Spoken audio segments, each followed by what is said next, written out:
Welcome to Vivid English Podcast. Hello, everyone. I am Sarah. And I am James. It is so good to be here with you today. How are you doing? I am doing fantastic. Thank you for asking.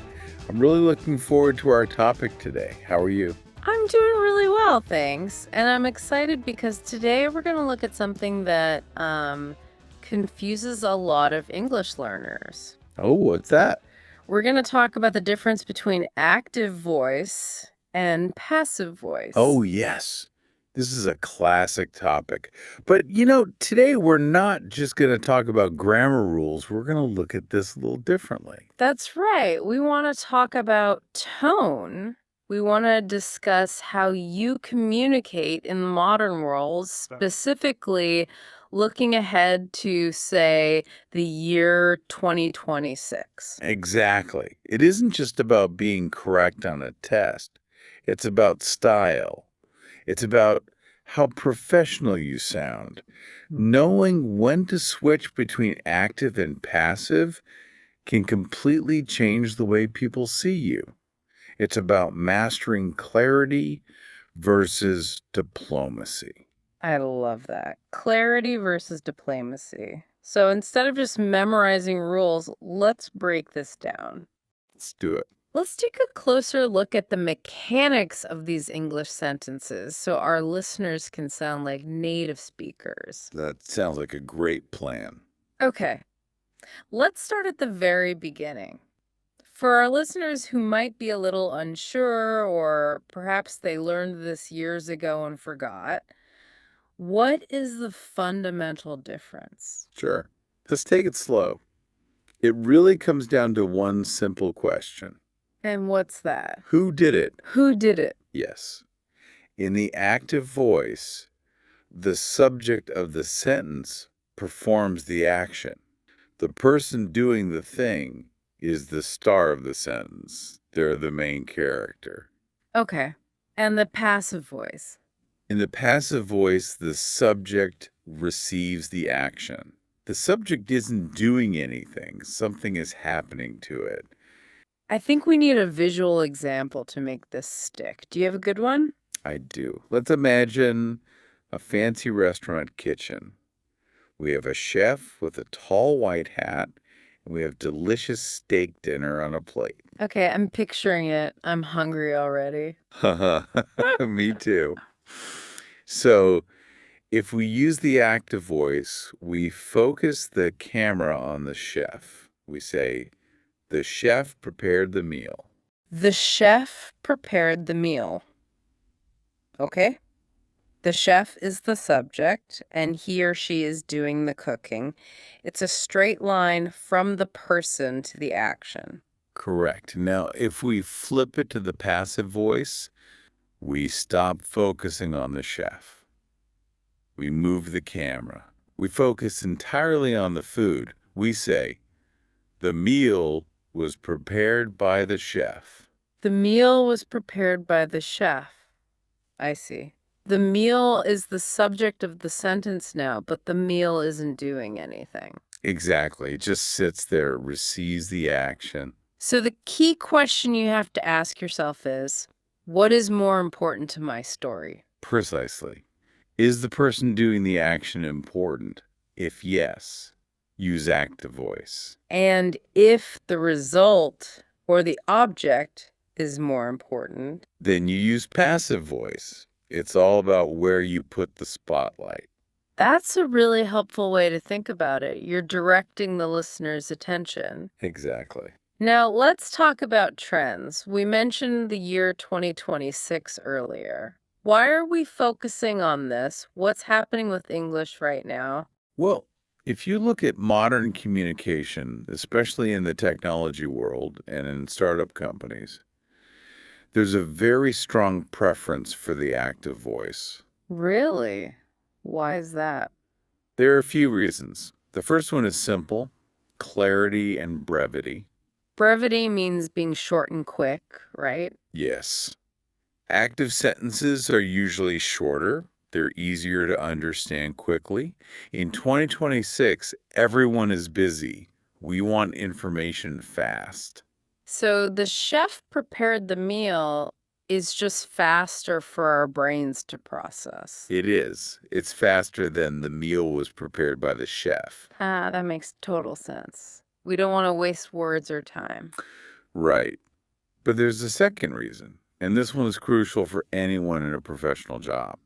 Oh, It's about accountability. accountability. That means taking responsibility for your work. Yes, passive voice can kind of hide who is responsible, but active voice takes ownership. Can you give us an example of that? Maybe something you'd hear at work? Sure. Imagine a manager says, the decision was made to cancel the project. That's passive. The decision was made. It sounds a bit, mysterious. Uh-huh. Exactly. It hides the person. It sounds like they're afraid to admit they did it. It feels weak. So what's the active version? You'd say, we made the decision. It sounds completely different. We made the decision, or I made the decision. Yeah, you're right. That sounds strong, confident. It shows you're in charge. In the modern workplace, saying, we did this or I decided this shows leadership. It shows agency. I really like that point. And I think there's a third reason too, isn't there? It's about energy. Oh, definitely. This is a big one. When you hear active sentences, they feel faster, more persuasive. Passive sentences often rely on the verb to be, was, were, is. Those are static verbs. They just exist. But active verbs describe movement and change. Right. So if you want to keep your listener awake and engaged, active voice is the way to go. Passive sentences can feel a little slow, a little heavy. Okay, so the general rule is if you want to sound energetic and confident, active voice is usually your best friend. Usually. But not always. Here's where it gets interesting. Let's zoom in on the flip side. Because sometimes being too direct can be a problem, right? That is true. Sometimes active voice can be too aggressive. It can sound like an attack. So let's talk about when passive voice is actually the better choice. You mentioned diplomacy earlier. Yes. Diplomacy is about being polite and careful, especially when there's a problem or a conflict. Okay, let's role play a situation. Imagine we're at work and there's a big problem with the project report. Well, suppose I made a mistake on the data. Okay. If I use the active voice, I would point my finger at you and say, you made a mistake. Ouch. Wow. That feels like a slap in the face. I feel defensive immediately. Right. It's very direct. You made a mistake. It puts all the blame on you personally. It creates tension. Okay, so how do we fix this with passive voice? Well, I would look at the report, not at you. I would depersonalize the situation and say, it looks like a mistake was made. A mistake was made. That feels much better. You aren't blaming me directly. Exactly. You're focusing on the problem. We focus on the mistake itself so we can fix it together. We remove the person from the sentence to be polite. That is such a great tip for the workplace. If you need to give bad news or correct someone, passive voice can save relationships. Absolutely. A mistake was made. The deadline was missed. It's softer. It protects the person's feelings. Are there other times we should use passive voice? Yes. In science, we care about the process, not the person doing it. Objectivity is key. Objectivity, meaning it's not personal, it's just the facts. Right. If you're reading a science report, you might see a sentence like, the experiment was conducted over 5 days. The experiment was conducted, right? Because it doesn't matter who conducted it. The important fact is that the experiment happened. Exactly. If we wrote, I conducted the experiment, it distracts from the science. So in academic writing or news reports, you see a lot of passive voice. That makes sense. Shots were fired. A new planet was discovered. It sounds official and neutral. And there's one more situation. It's very logical. What if we genuinely don't know who did the action? Ah, the mystery. Yes, the unknown actor scenario. Exactly. The classic example is the stolen bicycle. It's the perfect one. Let's say you walk outside, look at the bike rack, and your bike is gone. You're angry. You don't know who took it. You can't say Steve stole my bike because you don't know if it was Steve. Uh-huh, poor Steve. So what do you say? You have to use a passive, you say. My bicycle was stolen. My bicycle was stolen. Because the thief is unknown. The grammar fills that gap. Precisely. You have no choice there. Okay, so we have clear rules. Use active for energy and clarity. Use passive for politeness, science, or when we don't know who did it. Correct. But there's a new angle we need to discuss. Oh. The AI angle. Oh, right. Artificial intelligence, it's everywhere in 2026.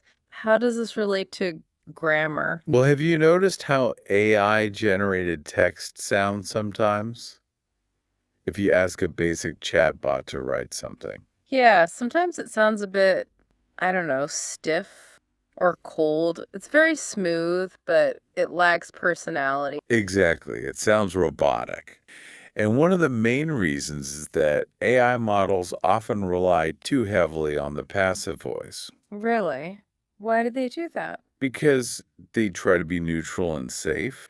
And as we discussed, passive voice is the safe choice. It makes the writing feel boring and detached. That's so interesting. So, if our listeners are using AI tools or if they just want to avoid sounding like a robot, what should they do? The human tip for 2026 is intentionally change those sentences back to active voice. So, instead of writing the report was generated, write I wrote the report. Yes, add the human element back in. We want to sound like people, not machines. Warmth comes from the active voice. I love that advice. Be human. It's a good rule for life, too. Uh-huh. It is. It's a competitive advantage in a digital world. Definitely. Now let's look at another practical area, professional writing, specifically resumes versus office policies. This is a place where you have to switch tones constantly. Let's start with a resume. When you were applying for a job, what voice should you use? Active voice.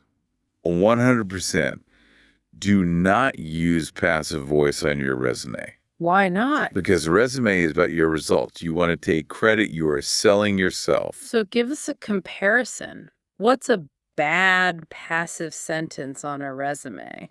Okay. Don't write. Sales were increased by 20%. It sounds weak. It sounds like it just happened by magic. Right. Sales were increased. Boring and suspicious. Instead, write, I increased sales by 20%, or I led the team that increased sales. I increased sales. That sounds powerful. It leaves no doubt. It does. It shows you did the work. Okay, but then we have office policies, the rules. Yes. Formal procedures. Yeah. Here we switch back to passive. Why? If active is so strong, why don't we use it for rules? To sound official and impersonal, the rule applies to everyone, not just one person. It needs to sound like the law. So, for example, a rule about signing a contract. Right. You would see all employees are required to sign the non-disclosure agreement. Are required to sign. That's passive. Exactly. If it said the boss requires you to sign, it sounds personal. but employees are required. Sounds like a standard rule. I see. So resume equals active, rules equal passive. That is a great summary. Okay, I have a grammar question that always trips me up, and I know it confuses our listeners too. Go for it. The word by, at the end of a passive sentence, the meal was prepared by the chef. When do we keep that by phrase, and when should we delete it? Ah, the rule of the hidden agent. It's actually quite simple logic. Okay, tell us. The rule is, if the person adds important information, keep it. If it's obvious who did it, cut it. If it is obvious, cut it. Can you give us an example? Sure. Think about a law. If I say, the law was passed by the government. The law was passed by the government? Well, obviously, who else passes laws?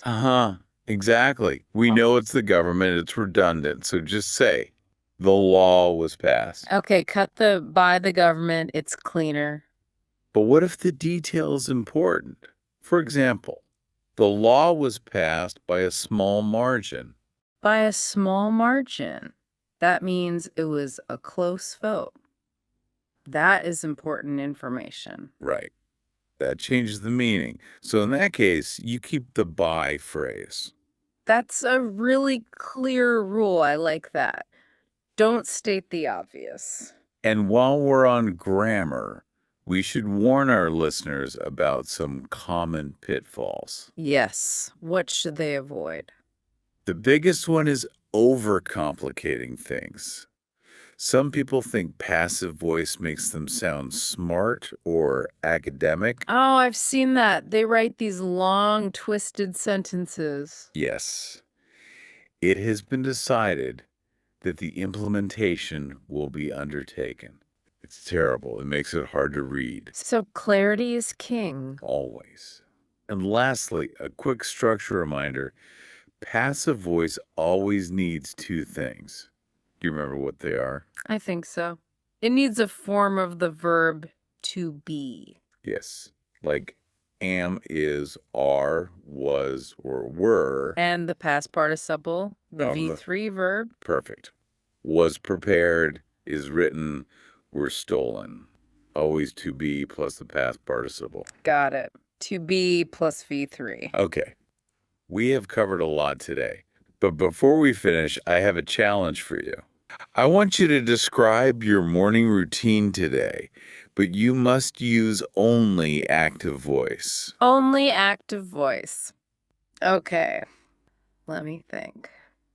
My morning. Go for it. Okay. I woke up at 6. I brewed strong coffee. I reviewed the script. I drove to the studio. And now I am recording this podcast. Perfect. That was excellent. How was that? I woke up, I brewed, I drove. That is the power of active living. It felt very productive saying it that way. It did.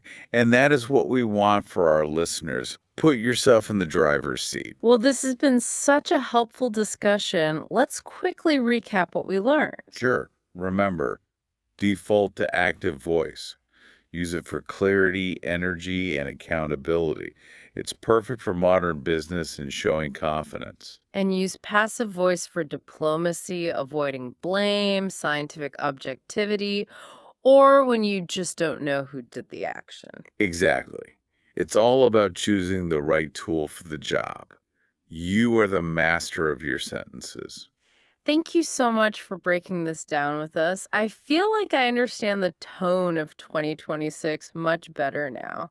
It was my pleasure. I hope our listeners feel more confident in their writing now, too. I'm sure they do.